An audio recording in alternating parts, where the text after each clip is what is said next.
Oi, gente, chegou a sexta-feira, então chega mais você aí, porque Pedro Doria já chegou e esse aqui é o Ponto de Partida React. Eu sou a Luísa Silvestrini e tô aqui tomando conta do Pedro para ele não fazer nenhuma bobagem enquanto a Yasmin não tá por aqui. Pensou que ia se livrar de mim, Pedro Doria? Eu nunca penso isso, Luísa. Eu nunca acho isso. Entendi. Eu já parto do princípio de que as pessoas vêm atrás de mim. Entendi.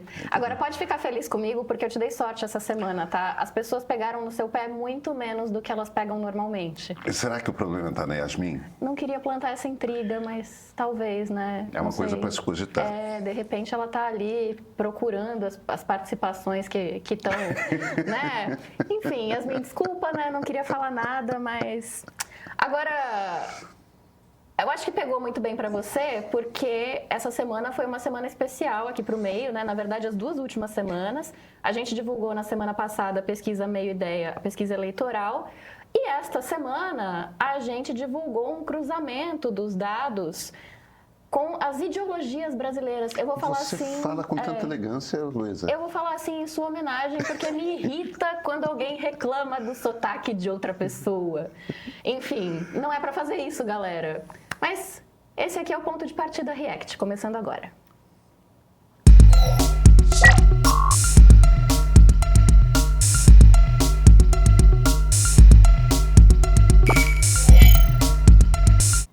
Pedro, vamos começar falando do seu sotaque? Do meu sotaque, vamos lá. Isso é uma experiência nova para mim, sabe, Luísa, que as pessoas... imagina, há muito preconceito no Brasil. Não costuma ser com cariocas. Entendeu? Tem uma turma que costuma ser beneficiada. Chefe, eu ia te dizer que um homem branco, hétero, dizendo que sofre preconceito, vai começar cancelando o vídeo. Mas ok. Então, para mim é uma experiência nova que o YouTube traz, a quantidade de gente reclamando do meu sotaque específico. Primeiro, eu acho que você tem toda a razão. Esse é um país muito grande, entendeu? Com muitos falares diferentes de português, só no seu estado. Ali a minha mulher é do interior de São Paulo, como você sabe. Só no seu estado tem por baixo 3 macro sotaques. A Lia fala aquilo que a gente chama de... Ela não gosta quando eu dou um nome técnico, né? Aquilo que a gente chama de sotaque caipira. Que é aquele com R retroflexo forte, né? A porta e tal. Quando eu me irrito, eu falo assim. Você fala, né? Não, tudo bem. E você sabe que esse R vem do G, né? Que é a segunda mais importante, o segundo mais importante tronco linguístico indígena do Brasil. O mais importante, evidentemente, é o Tupi. Mas o G tinha esse R que os bandeirantes incorporaram. O seu é o sotaque mais brasileiro que tem. Que ele é pontuado, ele é um sotaque que vem dos portugueses do século XVI e que se mistura com o sotaque do G, que era um grupo indígena muito forte no interior aqui no Sudeste. No Sudeste, Centro-Oeste e tudo mais. Os tupis ficavam mais para o litoral, o G mais para o interior, e os bandeirantes meio que construíram esse sotaque. Então, esse é um sotaque que não é uma mistura de sotaques que vêm de fora, né, da África ou da Europa. É um sotaque absolutamente, legitimamente brasileiro. É o português mais abrasileirado que existe, mais nativo que existe. Não é o caso do meu sotaque. Não é. De onde vem essa teoria?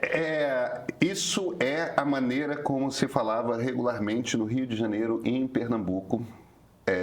Porque Rio de Janeiro e Pernambuco tinham laços profundos com Portugal. Até tardiamente, entendeu? Mesmo no período do Império, você tinha um fluxo muito grande de Portugal, Rio de Janeiro, Portugal, Recife.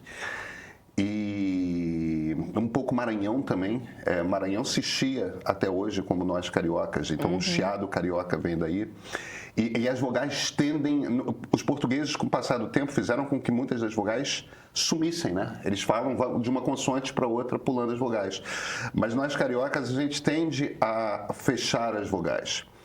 Esse era o sotaque corrente no Rio de Janeiro até por volta dos anos 60. Eu nasci nos anos 70.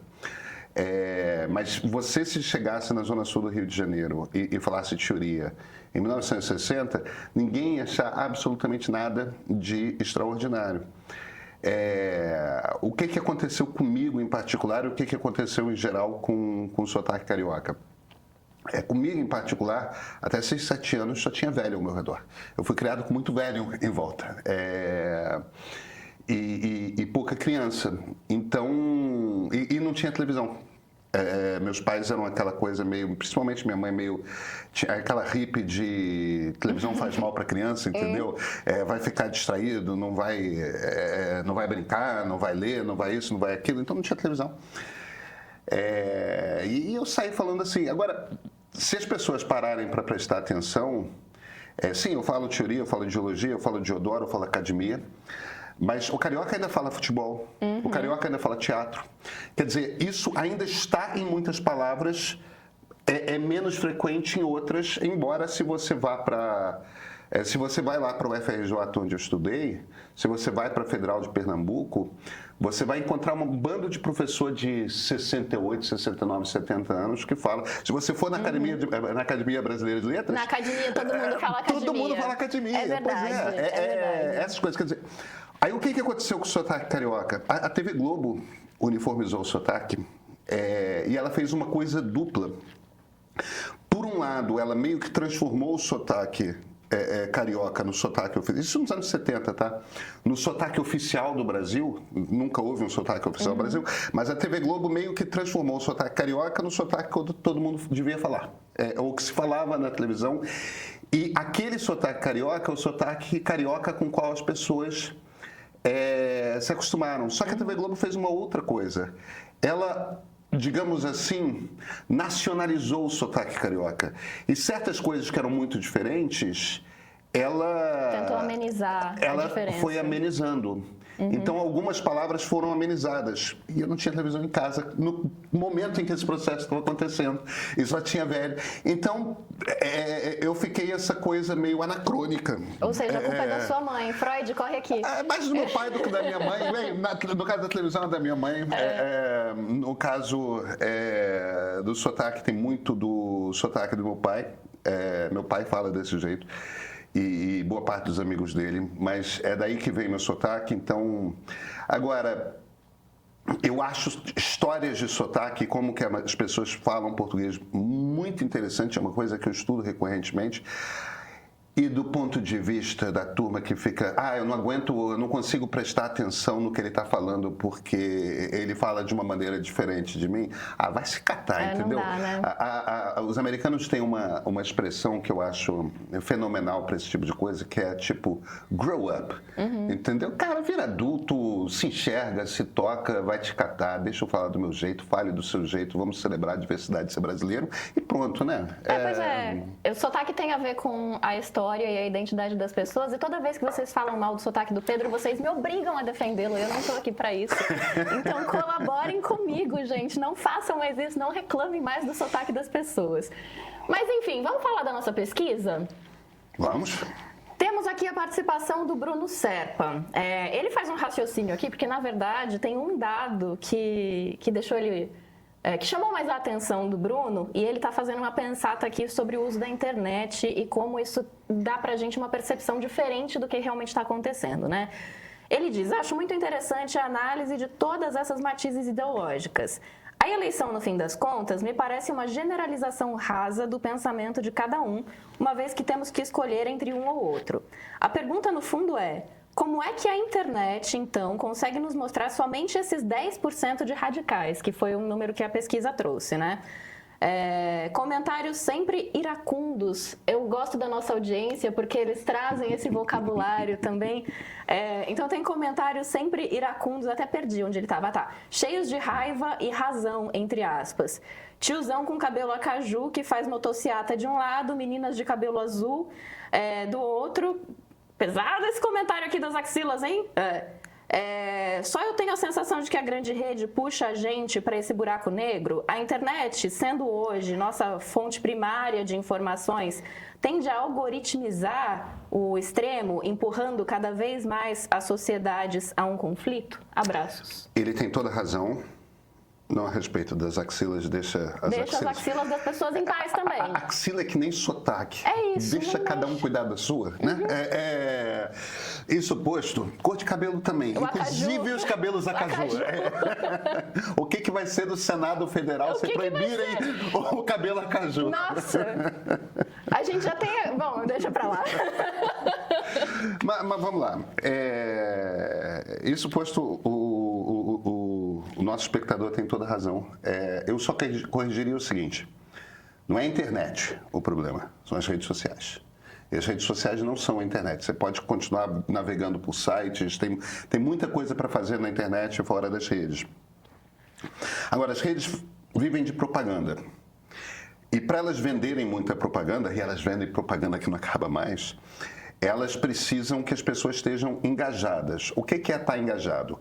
Não é só você estar olhando para o X ou para o Instagram ou para o TikTok ou para o... Tem gente até que frequenta o Facebook, parece. Não é só você estar olhando, é você estar olhando e prestando atenção. Para você estar prestando atenção, você tem que estar emocionalmente envolvido com aquilo. É isso que a gente chama de estar engajado. Você está atento, você está ligado. Como é que você faz isso? Você tem um tipo de inteligência artificial, que é o tipo mais básico de inteligência social, que é aquilo que a gente chama de machine learning, aprendizado de máquina. E o que esse negócio faz é o seguinte: o que esse negócio é capaz de fazer é pegar o que milhões de pessoas estão fazendo e perceber os padrões que se repetem. Então, se você está numa livraria eletrônica, ele vai saber que livros te sugerir, porque ele sabe comparar os seus hábitos de leitura com de milhões de outras pessoas que estão lendo coisas parecidas com você. Olha aqui, esses 20 leem o mesmo tipo de coisa, aqueles 30, e eles conseguem fazer nichos bem pequenos com machine learning. Perceber padrões e dividir todo mundo em tribuzinhas. Agora, o que é que te irrita? O que te irrita, quando a gente está falando de política, é aquela coisa da qual você discorda muito. E as redes sociais têm os outros instrumentos, que é o seguinte: você é meio condicionado, quando você está numa rede social, a procurar amor.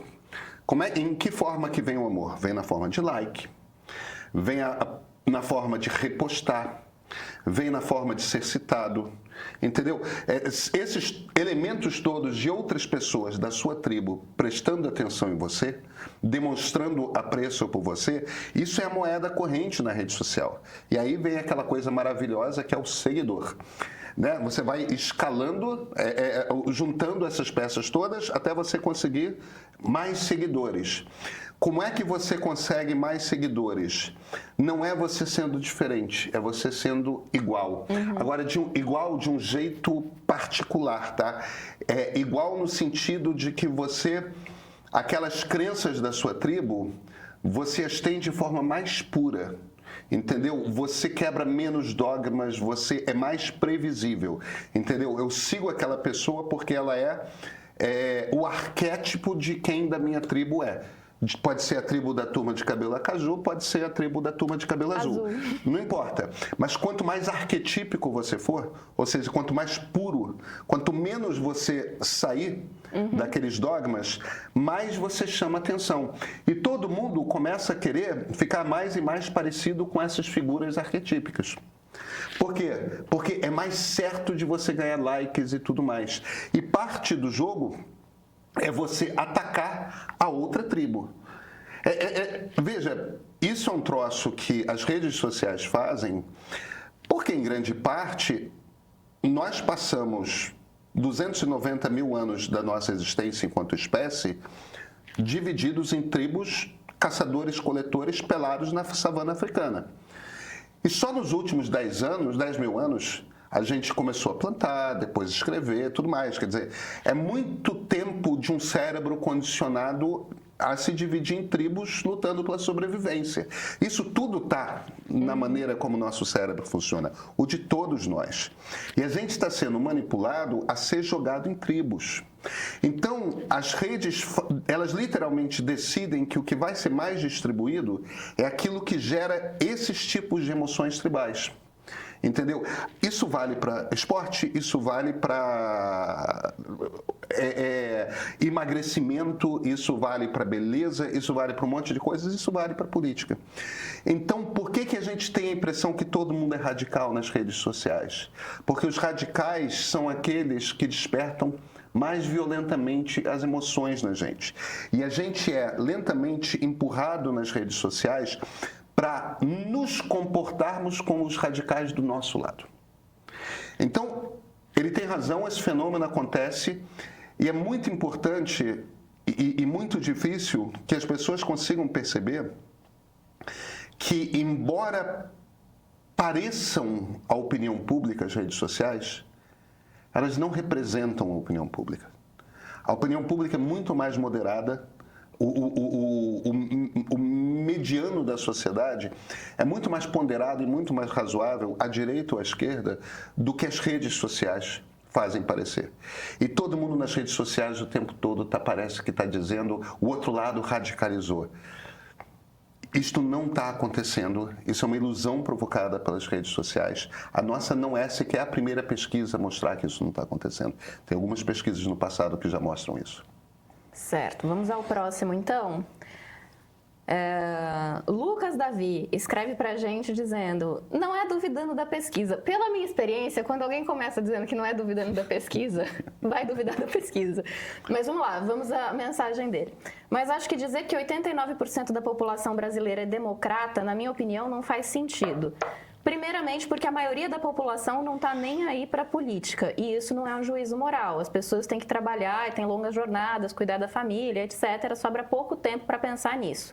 E, sinceramente, embora possa dizer que quer uma democracia, nem saberia definir o que é uma democracia direito. E se estivesse em uma autocracia, talvez nem percebesse. Entre as pessoas politizadas, há conceitos muito distintos de democracia. Isso a gente fala bastante no Central Meio, né? Uma parte da direita bolsonarista, por exemplo, acha que uma intervenção militar não seria golpe e que teria respaldo da Constituição. Tem ideias de uma democracia plebiscitária, quase russoniana, suprema ao povo.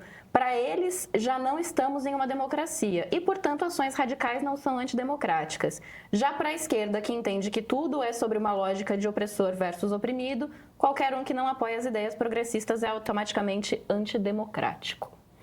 Vamos lá, Lucas, não é isso? Lucas. O que a pesquisa achou não é que 89%, o número, se não me engano, é esse, não é que 89% da sociedade seja democrático. 89% da sociedade é moderado, é ligeiramente diferente. O que eu quero dizer com isso? A gente tem esses 10% que são radicais, 10, pouquinho. Os radicais, eles têm convicção de que é preciso impor uma transformação pela força e é preciso impor o seu ponto de vista pela força. Então, esses são abertamente golpistas, entendeu? Esses ou revolucionários, tá certo? Se você quer um golpe de Estado, ou seja, o exército dando um golpe, ou alguma estrutura do governo dando um golpe, ou se você quer uma revolução, entendeu? Operários de todo mundo univos, e vamos todos, o povo, derrubar essa elite que é toda... Não importa, são pessoas que desejam a ruptura da democracia e acreditam que é preciso romper a democracia.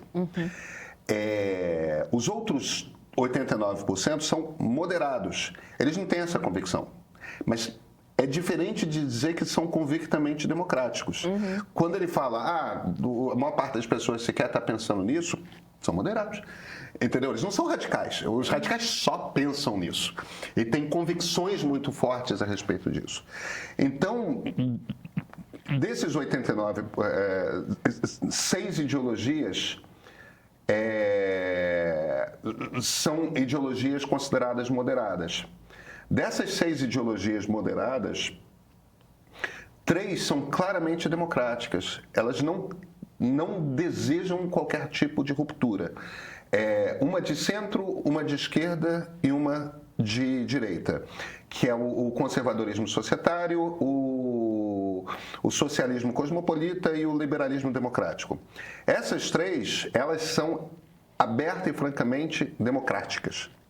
As outras podem achar que um golpe é útil ou uma revolução é útil.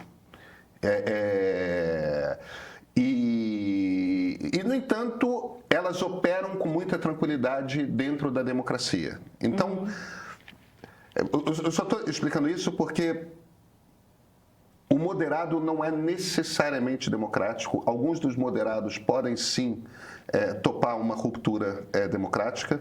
A gente já teve muitas aqui no Brasil.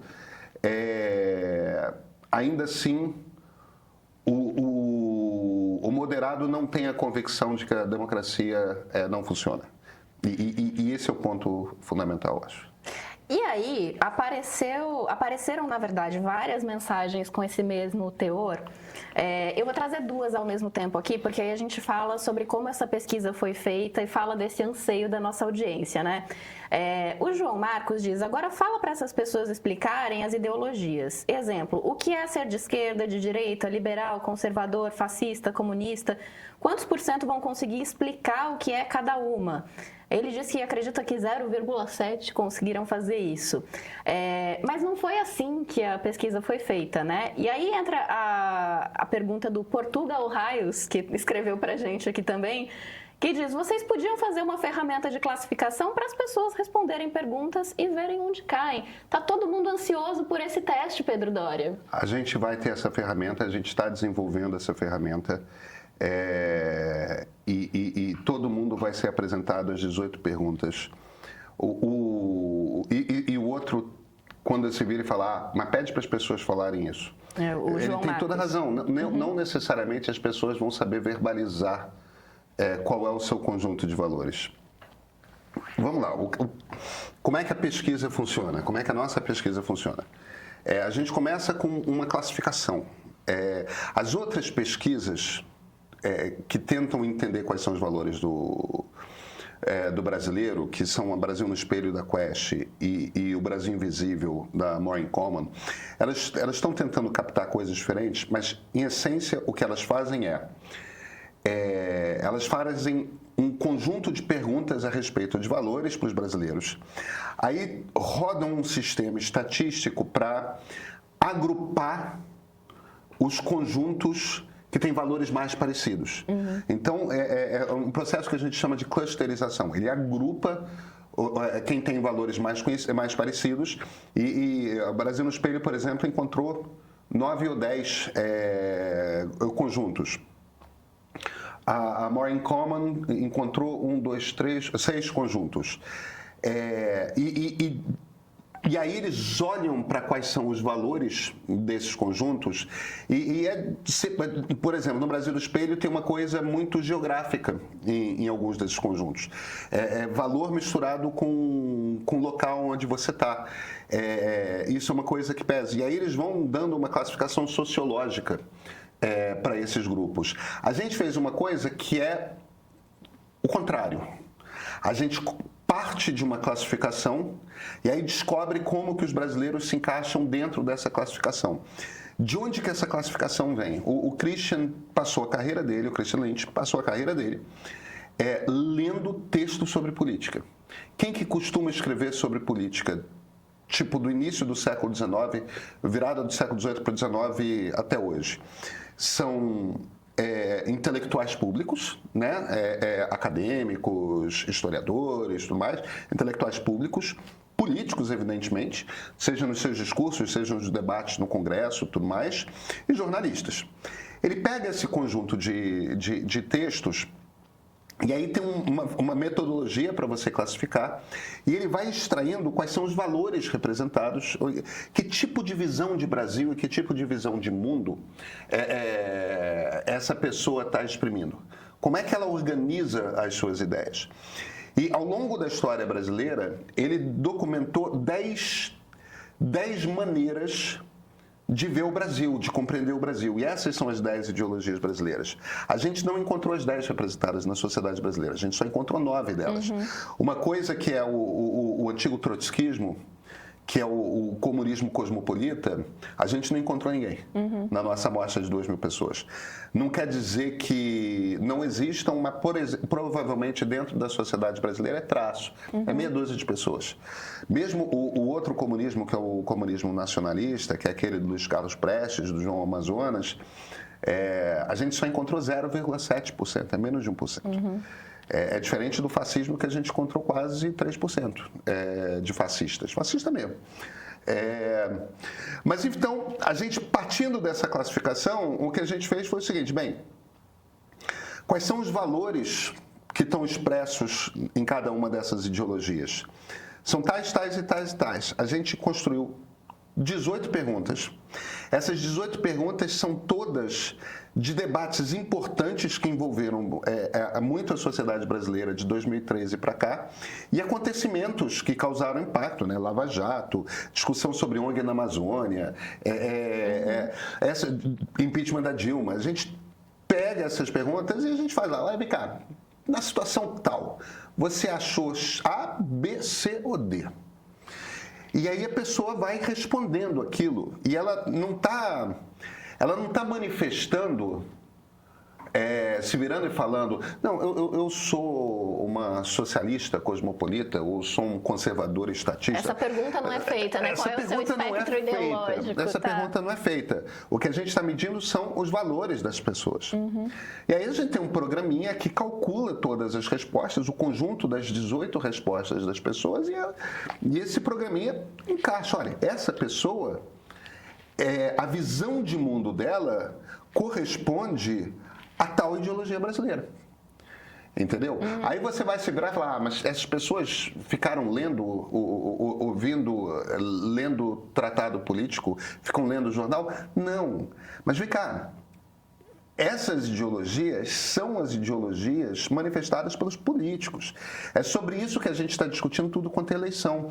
Então, no fim das contas, as visões de Brasil à disposição de todo mundo, mesmo que as pessoas tenham só uma visão rudimentar, uma impressão rudimentar do que ela é, ela sabe que ela é uma pessoa que prefere a visão do Ciro Gomes em detrimento da visão do Paulo Maluf.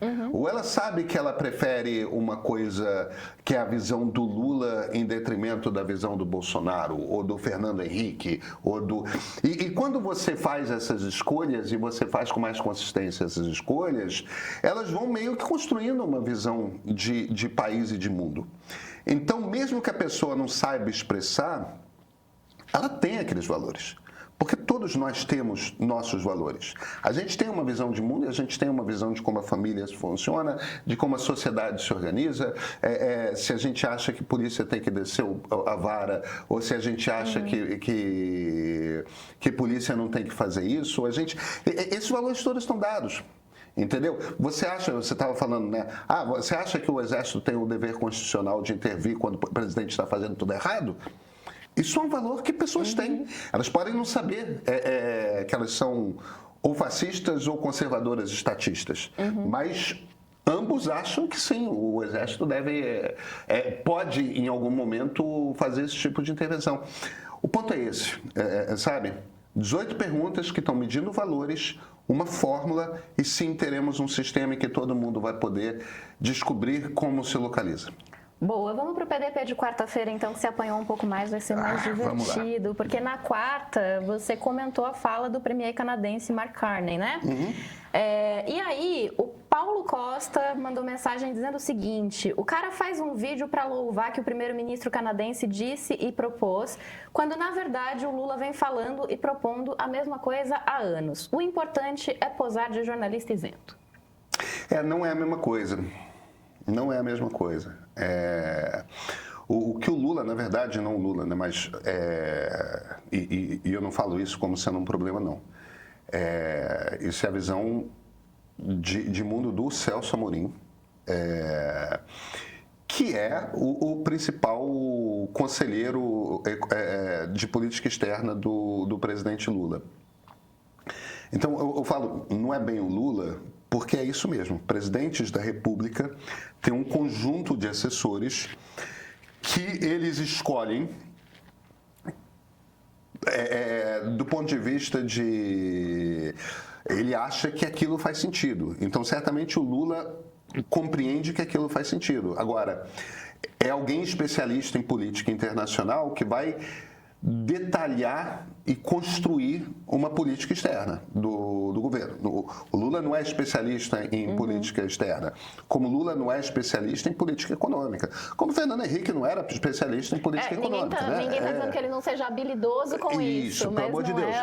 Mas é importante a gente entender que o cara responsável lá pela ideologia o cara que constrói a política é o Celso Amorim. E a coisa que o Celso Amorim defende é uma política sul-sul. Entendeu? Ele acha que é uma coisa de o Brasil jogar com o mundo em desenvolvimento, o mundo pobre, o mundo...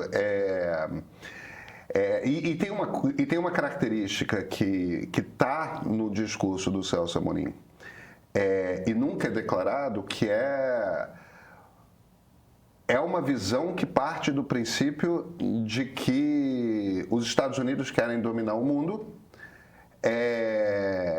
e a gente tem que se aliar aos inimigos dos Estados Unidos.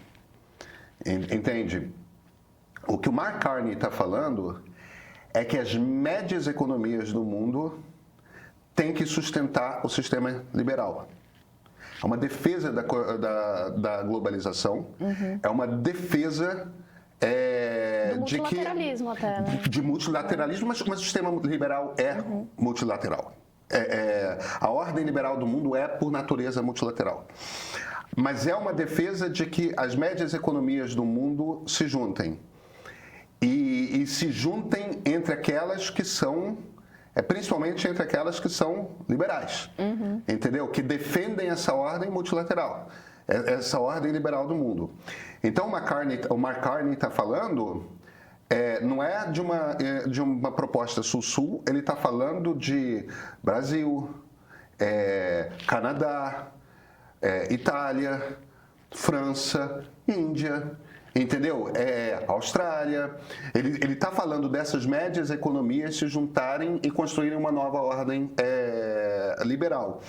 E tem um segundo ponto aí importante, que é o seguinte: em oposição a quem está tentando destruir essa ordem liberal. E aí você vai se virar, Estados Unidos. Sim, Estados Unidos de Donald Trump, claramente.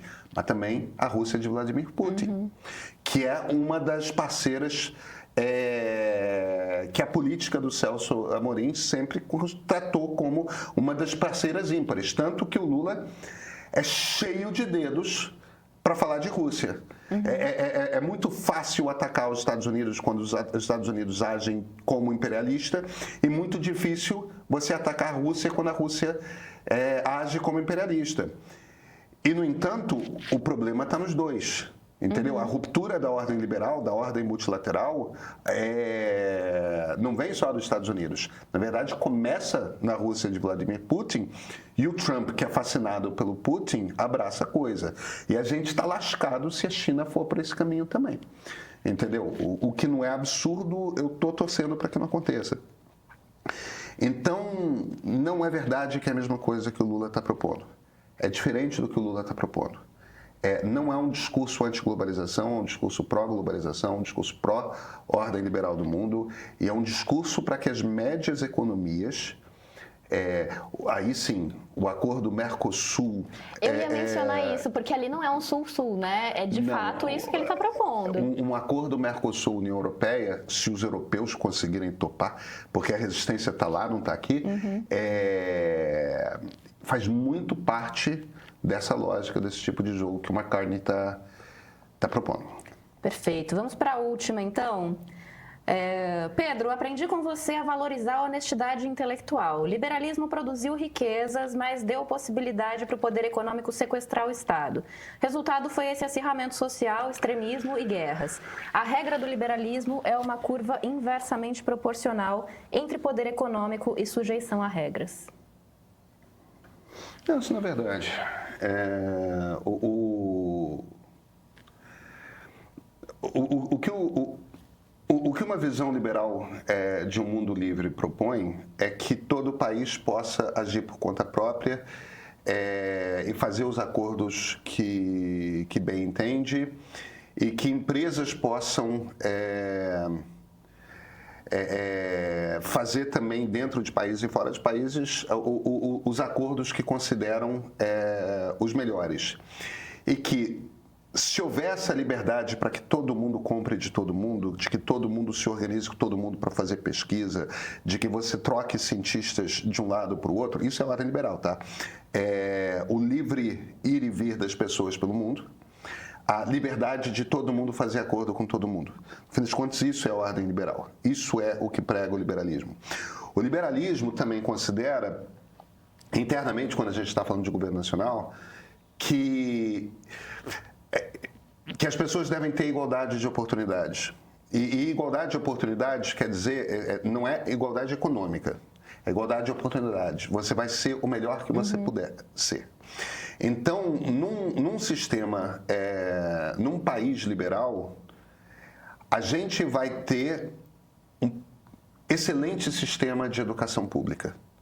Um excelente sistema de educação pública, que o filho do lixeiro e o filho do CEO vão ter acesso ao mesmo padrão de educação. No mundo ideal, é assim que funciona um país liberal. Todo mundo vai ter a melhor educação de forma que o filho do lixeiro pode ser CEO. Entendeu? Histórias como a da deputada Tabata Amaral, que foi criada numa ocupação em São Paulo e foi ser bolsista de 100% paga pela Universidade de Harvard, esses seriam casos mais comuns numa democracia liberal plena. Mas eles são exceções mesmo em democracias liberais. É claro que sim. Outra coisa que liberais entendem é que isso é um constante jogo de aproximação. Não existe utopia. Liberais não acreditam em utopia. Liberais não acreditam no mundo perfeito. Liberais partem do princípio de que a gente é um bicho complicado pra cacete, a gente impõe resistências, você tem que convencer um bando de gente de esquerda, você tem que convencer um bando de gente de direita, fazer com que todo mundo, ser no centro é muito complicado, porque, vem cá, presta atenção no que esse cara aqui, vem cá, e você é sempre minoria e tal. Tudo é difícil, tudo é lento, tudo é processo, e o mundo nunca vai ser perfeito. Mas o que nós liberais vamos defender, e a gente vai defender até o fim, que é o seguinte: quanto mais você tem liberalismo, mais o mundo enriquece, mais conhecimento é desenvolvido, uma quantidade maior de pessoas vive melhor. E Luísa, eu acho que o que aconteceu no mundo entre 1990 e 2010, que é um momento anterior à crise do liberalismo, mostra que a gente tem razão. Esse é o período de maior liberalização da história. É um período em que mais se combateu doenças, mais se desenvolveu novos remédios, mais a medicina avançou, mais a tecnologia se desenvolveu, menos pessoas passaram fome, mais pessoas enriqueceram. A gente nunca teve um período na história da humanidade tão bom quanto o período entre 1990 e 2010. Mas, ao mesmo tempo, ele tem um ponto, porque essa ordem fez com que os Estados Unidos virassem essa potência fora de controle, né? O ponto no qual ele tem razão é o seguinte: nada é perfeito. Quando você mexe numa coisa que solta uma ponta ali, essas equações são difíceis de resolver, e tem dois grupos muito importantes que se viraram contra a ordem liberal. E esses dois grupos estão fazendo com que eleições pendam para a extrema-direita na Europa e nas Américas. Que dois grupos são? Um, de fato, perdeu com a ordem liberal, que são os operários, a turma que trabalhava em indústria. A turma que trabalhava em indústria na Europa e nas Américas, eles viviam uma vida francamente melhor do que a que eles vivem hoje. Veja, é o único grupo que realmente perdeu com o processo de globalização, os operários do Ocidente. Porque no Oriente é o contrário, né? Os operários se deram muito bem. Aumentou barbaramente o número para operário, tudo mais. O número de empregos. Que a manufatura foi para lá. E isso, em grande parte, tem a ver com o fato de que na Ásia, inclusive na China, não tem direito trabalhista nenhum. Então, isso faz com que o trabalho seja muito mais barato. Então, os operários têm uma vida pior. Esse pessoal com ensino médio, principalmente homens, na Europa e nas Américas, eles estão com uma vida abertamente pior. Agora, esses caras que eram sindicalizados em sindicatos fortes, eles eram a base dos partidos de esquerda na Europa e nas Américas. O Partido Democrata, o PT, os partidos social-democratas, o Labour, né, o Partido Socialista Francês, o Labour inglês e o PSOE, Partido Socialista Obreiro Espanhol na Espanha, o Partido Social-Democrata na Alemanha e tal. Esses partidos se enfraqueceram porque os sindicatos se enfraqueceram. E essa base foi embora e migrou para a extrema-direita. Aí você tem um segundo grupo que não perdeu, mas não ganhou. Ficou parado no mesmo lugar. Que é a classe média tradicional da Europa e das Américas. A classe média cresceu pra cacete na Ásia. Nas Américas você ficou no mesmo lugar. Só que você ficou no mesmo lugar e a sensação não é de que você tenha ficado no mesmo lugar. Por quê? Porque uma quantidade muito grande de pessoas que eram pobres ascenderam à classe média baixa, nas Américas e na Europa, que é justamente esse processo de a fome diminuiu barbaramente. Por quê? Porque gente que era pobre passou à classe média. E os ricos ficaram muito mais ricos. Então, para esse sujeito aqui que está na classe média, sou eu aqui, a sensação real é de que o pobre está menos distante e o rico ficou muito mais longe. Isso tem muito a ver não só com aumento de renda, mas com aumento de acesso a bens de consumo. Porque bens de consumo baratearam incrivelmente quando a manufatura foi para a Ásia.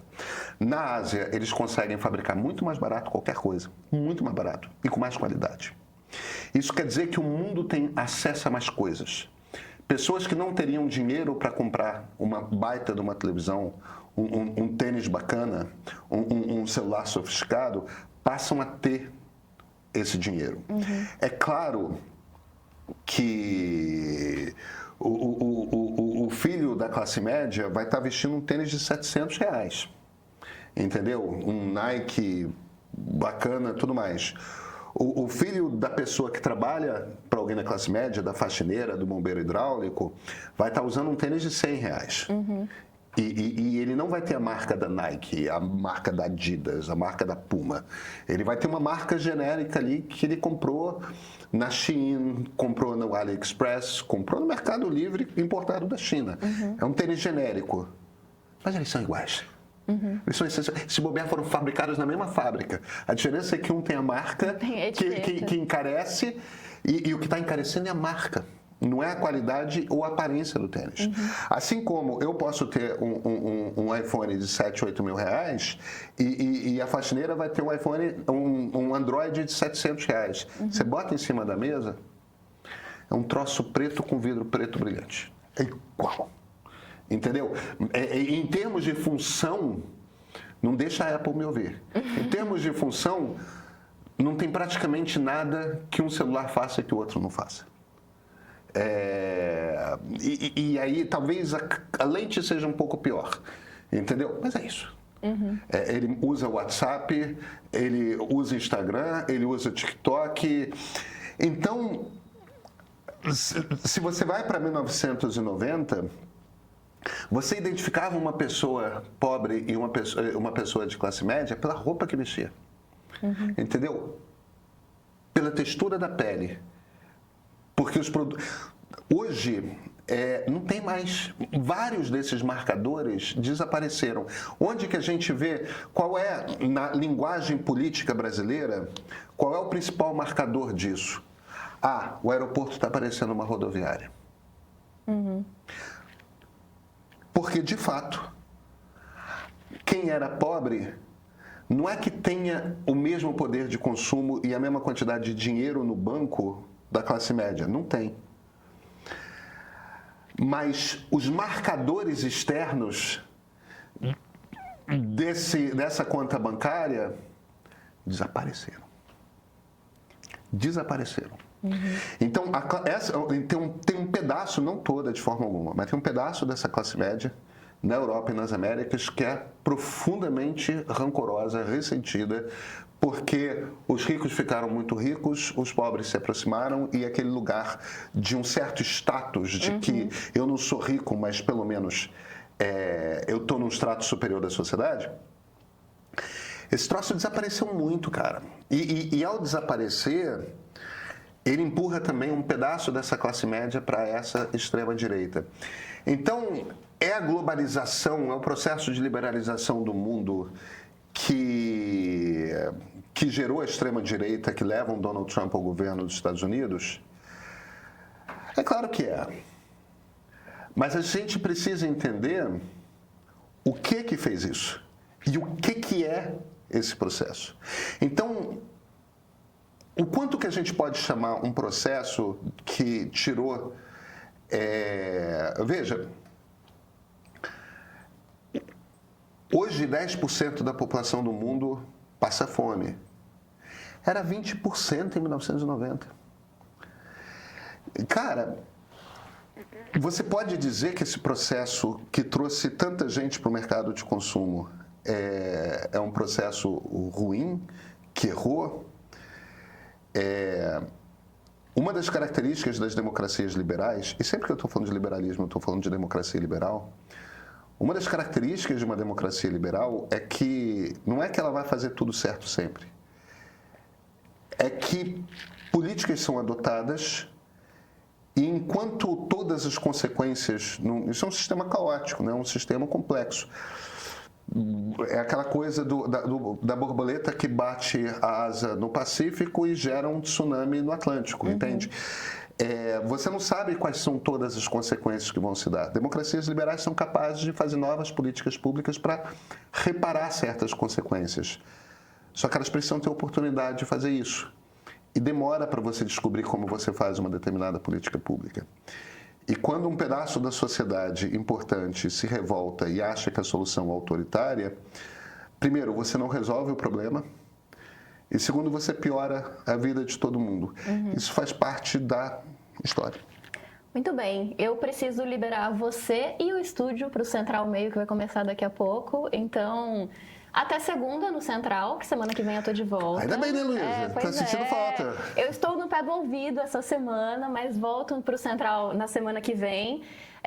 Então, você aí se cuide, beba água e até a semana que vem. E você, chefe, também beba água até segunda-feira. Sim, senhora. Tchau, gente. Estão te manipulando com números, hein? Diariamente, você recebe dados fora do contexto e pesquisas usadas como argumento de conveniência para ganhar o seu voto. Olha, para furar essa bolha, a gente criou a pesquisa Meio Ideia, um retrato fiel do humor do leitor, todo mês, feito para você formar a sua própria opinião. Essa pesquisa não pertence a partidos, a bancos, a jornais, a políticos. Ela é sua. Como assinante premium, você recebe em primeira mão e ainda tem acesso a uma cobertura completa das eleições, com reportagens, análises, bastidores de Brasília e 2 newsletters especiais. Se você está cansado do cabo de guerra da polarização e quer clareza, o seu lugar é o Meio. Assina, você não vai se arrepender.